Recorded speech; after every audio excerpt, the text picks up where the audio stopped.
1980s లో ప్రపంచమంతా instant noodles కోసం ఎదురు చూస్తుంటే మన దేశం మాత్రం ట్రెడిషనల్ ఫుడ్ ని తినడానికి మాత్రమే ఇష్టపడుతుంది. అటువంటి మన దేశం రోజంతా పనిచేసి అలసిపోయి ఇంటికి వచ్చిన సమయంలో ఆకలి వేస్తే ఏం తినాలి అనే ప్రశ్నకి జవాబుగా మ్యాగీ ఉంటుంది. 2 నిమిషాల్లో తక్కువ శ్రమతో ఈ మ్యాగీ అనేది అవుతుంది. మ్యాగీ అసలు ఇంత పాపులర్ అవడానికి గల కారణం ఏంటి? నూడిల్స్ అంటేనే మొక్కు చూపించిన మన ప్రజలకి ఈ నెస్లీ కంపెనీ మ్యాగీని అమ్ముతూ ప్రతి సంవత్సరం 5 నుంచి 7,000 కోట్ల బిజినెస్ ఎలా చేస్తుంది? ఇన్ఫాక్ట్ మీరు చెప్పండి, షాప్ కి వెళ్ళి మీరు మ్యాగీ అడుగుతారా లేదా నూడిల్స్ అడుగుతారా? మనలో చాలా మంది ఖచ్చితంగా మ్యాగీని అడుగుతారు. అంటే అర్థం చేసుకోండి, ఇది మన ఇండియన్స్ కి ఎంత ఇష్టమైన ఫుడ్ అని. మరొక వైపు చూస్తే మన దేశంలో పెద్ద పెద్ద companies like ITC, Marico, Unilever ఉన్నాయి కదా, అవి కూడా ఇన్స్టెంట్ నూడిల్స్ బిజినెస్ లోకి ఎంటర్ అయ్యాయి. అయినప్పటికీ మ్యాగీయే ఇన్స్టెంట్ నూడిల్స్ లో 60% మార్కెట్ షేర్ ని కలిగి మార్కెట్ లీడర్ గా ఎలా ఉంది? మ్యాగీ ఇంతలా ఎదగడానికి గల కారణం ఏంటి? మరీ ముఖ్యంగా 2015లో మ్యాగీకి జరిగిన ఇన్సిడెంట్ తో దాదాపుగా 60 నుంచి 70% మార్కెట్ షేర్ కలిగి ఉన్న ఈ మ్యాగీ ఒక్కసారిగా 0% కి వచ్చింది. ఆ ట్రాజడీ కూడా ఈ కంపెనీ తట్టుకుంటూ మళ్ళీ మార్కెట్ లోకి వచ్చి మార్కెట్ లీడర్ గా ఎలా నిలిచింది అనేది ఈ వీడియోలో తెలుసుకుందాం పదండి. అదొకటే కాదు, ఈ మ్యాగీ కంపెనీ నుంచి మనం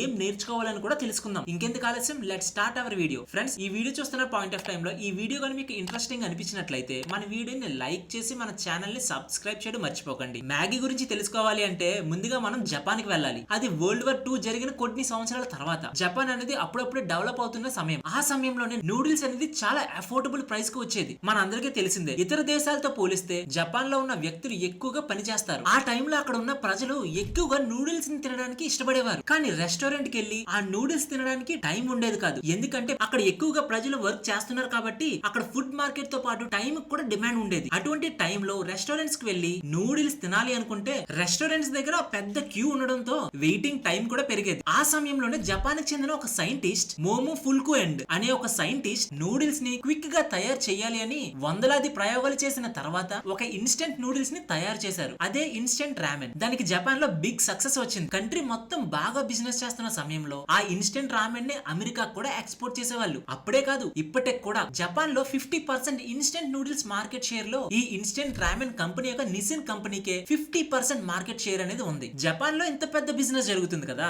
నెస్లీ కామ్ గా ఉంటుందా? దీని అంతటిని నెస్లీ జాగ్రత్తగా గమనిస్తూ జపాన్ లో ఈ ఇన్స్టెంట్ నూడిల్స్ కి ఎక్కువ డిమాండ్ ఉంది అని తెలుసుకున్నారు. కానీ ఈ నెస్లీ తెలివిగా వాళ్ళ ఇన్స్టెంట్ నూడిల్స్ బిజినెస్ ని జపాన్ లో స్టార్ట్ చేయలేదు. ఎందుకు చేయలేదు అనడానికి 2 రీజన్స్ ఉన్నాయి. ఫస్ట్ ది, జపాన్ అనేది నాన్ లిబరల్ కంట్రీ. బయట దేశం నుంచి వచ్చే కంపెనీస్ కి జపాన్ గవర్నమెంట్ నుంచి ఎక్కువ సపోర్ట్ ఉండదు. సెకండ్ ది, జపాన్ లో ఆల్రెడీ ఈ ఇన్స్టెంట్ రామెన్ మోనోపోలీగా ఉంది. అక్కడికి వెళ్లి ఈ నెస్లీ కంపెనీ ఎందుకు కాంపిటీషన్ గా అవ్వాలి అని ప్రపంచంలో వివిధ కంట్రీస్ రిలేటెడ్ గా అనాలిసిస్ చేస్తూ ఫైనల్ గా వాళ్ళ ప్రొడక్ట్ కి ఎక్కువ బిజినెస్ జరిగే కంట్రీ ఇండియా అని తెలుసుకున్నారు. కానీ ఇక్కడ క్వశ్చన్ ఏంటంటే, నూడిల్స్ లాంటి ఫాస్ట్ ఫుడ్ ఇండియన్స్ ఎవరు తినేవారు కాదు. నార్త్ ఇండియన్స్ రోటీ తింటే సౌత్ ఇండియన్స్ రైస్ తినేవారు. అటువంటి ఆ టైంలో ఇండియాలోకి ఈ నెస్లీ కంపెనీ మ్యాగీ ప్రొడక్ట్స్ ని ఎలా అమ్మడం స్టార్ట్ చేసింది? మ్యాగీ ఎప్పుడు ఒకటే బిలీవ్ చేసేది, మన ప్రొడక్ట్ ని ప్రతి ఒక్కరికి అమ్మాలి అంటే లాస్ట్ కి మనం ఎవరికి అమ్మలేమని అనుకునేది. సో అందుకే ఈ నెస్లీ కంపెనీ ఒక కేటగిరీ ఆఫ్ కస్టమర్స్ ని టార్గెట్ చేయాలి అని చాలా సంవత్సరాలుగా అనాలిసిస్ చేస్తూ ఫైనల్ గా మన దేశంలో ఉన్న కిడ్స్ అండ్ మదర్స్ ని టార్గెట్ చేశారు. వీళ్ళిద్దరిని ఎందుకు టార్గెట్ చేశారంటే, ఈ నెస్లీ కంపెనీకి ఇద్దరు కావాలి. ఒకటి కస్టమర్స్, మరొకరు కన్స్యూమర్స్. కస్టమర్స్ ఎందుకంటే ఈ మ్యాగీ ప్రొడక్ట్ ని కొనడానికి కావాల్సిన వాళ్ళు. కన్స్యూమర్స్ అంటే ఈ మ్యాగీ ప్రొడక్ట్ ని తినేవాళ్ళు. ఇక్కడ సింపుల్ గా చెప్పాలంటే మన ఇండియన్ మదర్స్ ఈ మ్యాగీ ప్రొడక్ట్ ని కొంటారు, కొని దానిని తయారు చేసి వాళ్ళ కిడ్స్ కి ఇస్తారు. సో ఈ సినారియోలో కస్టమర్స్ అనే వాళ్ళు మదర్స్ అయితే కన్స్యూమర్స్ అనే వాళ్ళు కిడ్స్. కానీ ఇక్కడ మదర్స్ లో కూడా 2 కేటగిరీస్ ఉండేవి. ఒకరు వర్కింగ్ ఉమెన్, మరొకరు హోమ్ మేకర్. ఇక్కడ కూడా మ్యాగీకి చాలా అడ్వాంటేజ్. ఎందుకంటే వర్కింగ్ ఉమెన్ దగ్గరికి వస్తే వాళ్ళకి టైం ఉండేది కాదు. క్విక్ గా వాళ్ళ పిల్లలే ఏదో ఒకటి చేసుకుని తినడం కోసం ఏదో ఒక ప్రొడక్ట్ కావాలి అని చూసేవాళ్ళు. మరొకటి, వాళ్ళకున్న సొల్యూషన్ మ్యాగీ. ఎందుకంటే వాళ్ళ ట్యాగ్ లైనే చెప్తుంది 2 minutes మ్యాగీ అని. మరొక పక్కకు వస్తే హోమ్ మేకర్స్. పొద్దున్నుంచి ఇంటి పనులన్నీ చేస్తూ ఆఫీస్ కి స్కూల్స్ కి పంపుతూ ఇంటి పనులు మొత్తం చేసిన తర్వాత వాళ్ళకి కొంచెం రెస్ట్ కావాలి అని అనుకుంటారు. అదే సమయంలో వాళ్ళ పిల్లలు స్కూల్ నుంచి ఇంటికి వస్తే వాళ్ళకి ఏదో ఒక స్నాక్ ఇవ్వాలి కదా. మధ్యాహ్నం పెట్టిన రైస్ ఈవినింగ్ గానీ వాళ్ళ స్కూల్ నుంచి వచ్చాక పెడితే ఎవ్వరు సరిగ్గా తినేవాళ్లే కాదు. సో అందుకే తక్కువ సమయంలోనే ఎక్కువ రిచ్ ని ఇచ్చే ఏదో ఒక ఫుడ్ ని పెట్టాలి అని చూస్తున్న సమయంలో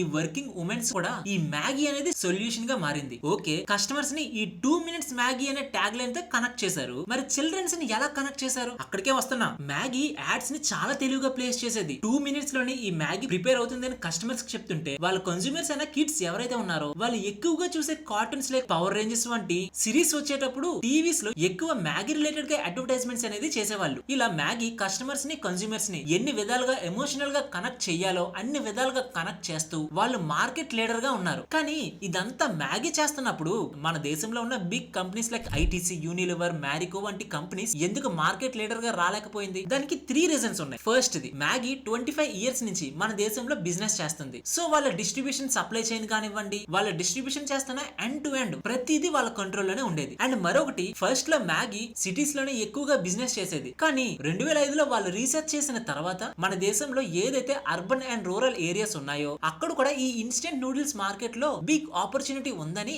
వాళ్ళకి కనెక్ట్ అయ్యే విధంగా అడ్వర్టైజ్మెంట్స్ చేస్తూ వాళ్ళకు కూడా సూటబుల్ అయ్యే ప్రైజెస్ తో వాళ్ళ మ్యాగీ ప్రొడక్ట్స్ ని తీసుకొచ్చారు. లైక్ 1 కేక్, 2 కేక్, 4 కేక్ అలా అప్ టు 24 కేక్స్. ఇలా కస్టమర్ కి తగ్గట్టు వాళ్ళ ప్రొడక్ట్ ప్రైజింగ్ అనేది మార్చిన తర్వాత వాళ్ళ మార్కెట్ షేర్ ఎంత ఉందో తెలుసా? నార్త్ ఇండియాలో 78%, ఈస్ట్ ఇండియాలో 73%, వెస్ట్ ఇండియాలో 72%, సౌత్ ఇండియాలో 61% గా ఉంది. యావరేజ్ గా మన ఇండియాలో 70% మార్కెట్ షేర్ గెలుచుకుంది. థర్డ్ ఇంపార్టెంట్ థింగ్, వాళ్ళ ఎమోషనల్ కనెక్షన్. మన ఇండియన్స్ కి దీని గురించి చెప్పాల్సిన అవసరమే లేదనుకుంటా కదా. ఇలా ఈ 3 విధాలుగా మన దేశంలోనే అతిపెద్ద companies like ITC, Unilever, Marico ఉన్నా కూడా ఈ మ్యాగీ కంపెనీ నెంబర్ 1 పొజిషన్ గా ఉంది. ఇలా మ్యాగీకి చాలా బిగ్ సక్సెస్ వచ్చింది మన ఇండియాలో. కానీ చివరికి 2015లో ఈ మ్యాగీ కంపెనీకి చాలా పెద్ద ట్రాజడీ ఎదుర్కొంది. ఉత్తరప్రదేశ్ లోని ఒక మ్యాగీ శాంపిల్ ని తీసుకొని టెస్ట్ చేస్తే దానిలో ఎక్సెసివ్ ఎంఎస్జీ ఉందని తెలుసుకున్నారు. ఎంఎస్జీ అంటే మోనోసోడియం గ్లూటమేట్. ల్యాబ్ లో మ్యాగీ యొక్క టెస్ట్ రిపోర్ట్స్ వచ్చిన తర్వాత మన దేశంలో ఉన్న ఫుడ్ సేఫ్టీ ఆఫీస్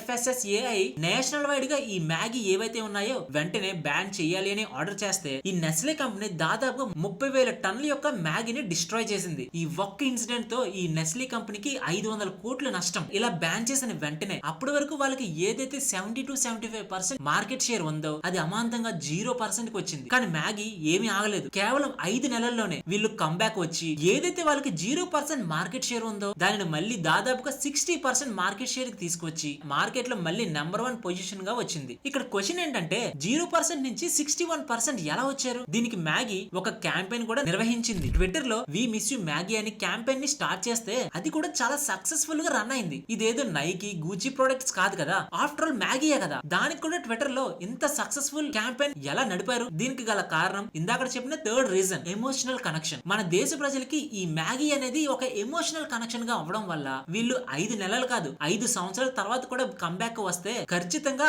మార్కెట్ లో నెంబర్ 1 పొజిషన్ లోనే ఉంటారు. ఈ అడ్వర్టైజ్మెంట్స్ ఒక్కటే కాదు, స్కూల్స్ లో చాలా క్విజ్ అండ్ కల్చరల్ యాక్టివిటీస్ ని నిర్వహించి ఈ నెస్లీ కంపెనీ మ్యాగీని ప్రమోట్ చేస్తూ కిడ్స్ కి ఆ క్యాంపెయిన్ లో ఎవరైతే విన్ అయ్యారో వాళ్ళ గిఫ్ట్ హ్యాంపర్స్ ని గిఫ్ట్ గా ఇచ్చేవాళ్ళు. వీళ్ళు కంబ్యాక్ ఇచ్చిన 1 అవర్ లోనే స్నాప్డీల్ లో ఏదైతే వీళ్ళు ఫ్లాష్ సేల్ చేశారో దానిలో నియర్లీ 60,000 మ్యాగీ ప్రొడక్ట్స్ ని అమ్మారు. ఇలా మ్యాగీకి ఇంత ట్రాజడీ ఫ్లాష్ బ్యాక్ ఉన్నా కూడా ఇప్పుడు మార్కెట్ లో నెంబర్ 1 పొజిషన్ లో ఉంది కదా. మరి ఈ కంపెనీ గురించి మనం ఏం తెలుసుకోవాలి? First the cultural integration. వీళ్ళు ఏవైతే అడ్వర్టైజ్మెంట్ చేస్తున్నారో అది ప్రతి సెగ్మెంట్ ఆఫ్ కస్టమర్స్ కి ఎమోషనల్ గా లేదా రీజనల్ గా కనెక్ట్ చేసే విధంగా ఉంచేవాళ్ళు. Second, smart crisis management. Even వీళ్ళు 2015లో వీళ్ళ ప్రొడక్ట్స్ మొత్తం బ్యాన్ చేసిన నియర్లీ 500 కోట్ల నష్టం వచ్చిందని చెప్పాను కదా. ఆ సమయంలో కూడా వీళ్ళు తెలివిగా వీళ్ళు కంబ్యాక్ ఇచ్చి వీళ్ళ స్ట్రాటజీస్ ని అమలు చేశారు చూడండి. దానికి వాళ్ళకి హ్యాట్స్ ఆఫ్ చెప్పాలి. ఎందుకంటే ఒక ప్రొడక్ట్ ని మార్కెట్ లో బ్యాన్ చేసిన తర్వాత మళ్ళీ ఆ ప్రొడక్ట్స్ ని రీఇంట్రడ్యూస్ చేస్తున్నప్పుడు చాలా ఎఫర్ట్స్ పెట్టాలి. ఎందుకంటే కస్టమర్స్ కి ఆ ప్రొడక్ట్ మీద నెగిటివ్ ఇంప్రెషన్ వచ్చింది. మళ్ళీ వాళ్ళు కొంటారో లేదో తెలియదు. సో